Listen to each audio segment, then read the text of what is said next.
At kung yun lang naman, yung mga retirado lang, Opo. hanggang ganun lang naman yun. Nagbe-ventilate lang sila na. Opo. May mga nagsusubok mag-recruit, pero wala pa silang nare-recruit as far as we know na enough to tip the balance. But they will try. Ang aming impormasyon ay naghahanap sila ng political trigger. Last week, gusto nila, in-expect nila yung paglabas daw ng 18, ay magkakos ng outrage para lumabas yung mga tao. So artificial siya eh. Pero dun sa echo chamber nila, sila galit na sila. Akala nila dun sa real world, outside their echo chamber, ganun din yung sentimiento. Eh hindi, di ba? So medyo nilangaw. Yung, Parang napaka-delusional nun, ha, oh, Senator? yes. Pero yung echo chamber effect kasi nagbabounce sa'yo, parang nag-i-intensify yung galit mo. Kala mo marami na kayong galit na galit, parang buong mundo na. Pero yung pala, pag nanawagan kayo, kakaunti lang kayong pumunta. Yung physical. Yeah. May ganun ba sa tingin mo si Senator Alan Cayetano? Too delusional? Yung, kumbaga sa echo chamber niya ay sold siya na baka ito'y zeitgeist. Yes, ganun nga mismo, no? Meron siyang false sense of the pulse of the people. Ang pananaw niya yung lahat ng mga maka-Sara Duterte ay pabor sa ginagawa niya. Hindi niya alam, karamihan ng mga Pilipino are focused on their daily lives. Naghahanap buhay, gano'n. Bihira lang yung babad sa politika dyan. Malaki na yung 20%. All the rest are doing other things. Kaya ito yung echo chamber effect na kayo, yung mga nagko-comment dyan, ang dami, iba may trolls pa, yung troll farms mo. That's the worst thing na mangyari. Kung yung propaganda machine mo, pinapaniwalaan mo na, ganun na mangyari. Malilihis ka ng landas. At so yung sinasabi ko kanina, they would like to create a political impasse, then magmo-mobilize sila ng mga tao, tapos they're going to hope na may magwi-withdraw ng support sa AFP para install si Sara, patalsikin si President Marcos. Ganon yung template. Similar to what they did nung EDSA DOS. So, yun po. Kung kayo po ba si Senate Pro Tempore Win Gatchalian, hahayaan nyo pa rin ba itong mga ginagawa ng Cayetano Block na nagpe-press conference sila sa social media on their own? Or you have to crack down on it kasi nakakakosya ng lamat? Ganito, no? They're trying to be patient. Kasi dyan sa Senado, I've been there, kahit sa public, talagang grabe na yung differences nyo of opinion, masyado na mainit yung balitaktakan. Pero sa loob, you're one small community.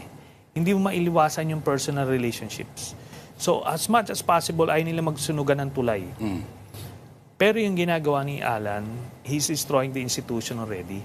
Pag ginawa nila yan sa loob ng Senado, ano na yan, pwede mo nang out of order yan, pwede mo i-contempt, pwede mong ipa-detain sa Sergeant at Arms. Pwede yon, just to save the institution. Ngayon, yung otoridad, pwede rin kasuhan si Alan yung ginagawa niya ng ano yan, inciting to sedition or sedition na mismo. Because he's trying to disrupt the flow of government operations. So yun ang pwedeng gawin. Or, Senator, sinasabi rin po nila na kayo pala mismo nagsabi, no, na itong si Senator Cayetano ay in denial pa at sa stages of grief, denial ang pinakaunang step. Yeah. At may mga statements na kayo sinabi dati na mag-ingat kayo dyan kay Alan Cayetano kasi na ang warning na yun mismo ang nagsabi sa'yo. Then, kamo noon, ay si Senator Legarda, nung ikaw ay neophyte senator pa lamang noon. Mag-ingat ka dyan kasi medyo unpredictable ang loyalties, shifting loyalties. Ngayon ba ay yung kanyang faith, yung kanyang loyalty doon sa pamilya Duterte, ito na yata yung masasabi natin na medyo pinakamatagal-tagal na pag-anib niya? O posible rin mag-crack yan once things shift? One thing we can be sure of, Alan Cayetano is loyal to his self-interest. Okay, yan yon. Pag tinignan mo yung history niyan, lahat ng mga patron niyan sinuwag niya. Yes. Okay, dati sila Mike Arroyo. Ninong pa niya. Tito Mike, ganun pa yan. Tinutulungan siya sa kampanya, talagang inaalagaan. But when it was convenient for him to stab Mike Arroyo in the back, he did, without hesitation. Tapos sinakyan niya yun paging senador niya. Ginawa na rin niya yun doon sa iba't ibang patron. Then, finally, ito nga kay Duterte, no? Nung mismong siya, nung matatanggalan siya sa pwesto sa House, sinabihan na siya mismo ni Digong na bitawan niya. Ayaw pa rin niya. Mag-let go pa rin siya. So, when it comes to the power play, the power game, nawawala sa sarili yan, gibaon yun, ang yun yan. Kaya yan convenience. Di ba nakita mo lang, the other day, pinakita nila, he was talking to the First Lady. Di ba?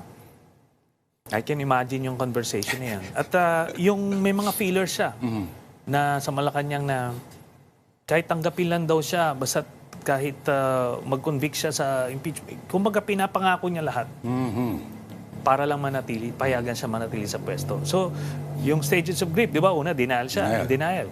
Then, di ba, nagagalit siya. Nakipagbunuan siya. Anger? Oo. Then, nagbabargain na siya. Bargaining. Kasi sabi niya, ganito gawin. Kahit paras kami pumirma. So, next nito yung Depression na. Then finally, acceptance. So, eventually, he will get there. Kasi wala nang sumusunod sa kanya. Even sa website ng Senado, hindi na siya Senate President. Doon pa lang, indication na yon. Indication na. Tapos, ang pumipirma ng mga cheque ng sweldo ng mga mga empleyado doon, si Senator Win na. Wala na yan. So eventually, etong gulong to huhupa na rin. If only, alam ko, dapat independent ang mga institutions, but if only Malacanang plays its cards right, or knows how to wield, yung mga kaya nilang gawin, huhupa. I believe at this point, yung Malacanang is waiting for what will happen within the next few days. Kapag nag-fizzle out ko ano man yung plano nila, tapos next week, back to normal, yun na yun. Wala na silang pwedeng gawing gimmick pa. Kung binubuhusan nila lahat And remember, all of these things, aside dun sa desire ni Cayetano to hold on to power, they want to prevent yung impeachment. Matuloy. Ayaw rin nilang matuloy yung makulong ito si Marcoleta. Marcoleta. Tapos yung ibang So kumbaga talagang na to Alanganin talaga. All out na sila and all in na yung taya dito. Meron ka bang kapangamba, Senator, na hindi pa rin mawawala ng tricks itong Cayetano Black na maderail itong paparating na trial? Alam nyo, ako talagang matagal ko na sinubaybayan yan si Alan. You want to predict, you would like to believe na mapipredict mo siya. Pero hindi, very creative yan. Very creative yan kung power game ang pinag-uusapan. Marami yan estilo na hindi mo maisip. Ngayon ko lang nalalaman, kahit pala nun sa Taguig nasa Taguig siya, pinakandado niya yung konseho doon. Na ginawa rin niya na itong sa House, tapos ito ngayong gimmick, may mga barilan pa Kumbaga, It's not beyond him, sabi mo. It's not beyond him. So, kaya niya gawin yun. Kaya niya gawin, tsaka hindi mo maiisip. Kasi tayo, ang maiisip mo lang yung parang may natural guardrails ka Sa kanya walang guardrails. Walang guardrails at yung kanya pagiging madasalin, di ba, nagulat ka doon? Kasi nung nag-iinkwentro kayo na, hindi pa siya ganun, di ba? Hindi. Ito yan. Kung first time mo siya mamimit, madi-disarm ka kasi nga Charming. malumanay, magsalita, tapos pag nagdadasal, umipikit, pagkakakain kayo, hawak pa kayo ng kamay, lumuluhod sa Alam nyo naman tayo, alam natin kasi hindi naman tayo mga santo. Kaya pag kami nakita kang mga taong madasalin o mga Diyos, parang medyo believe tayo sa kanila eh, di ba? Pero ito, ginagamit niya yon. Kasi alam niya that it disarms people. Pero wala yun sa kanya.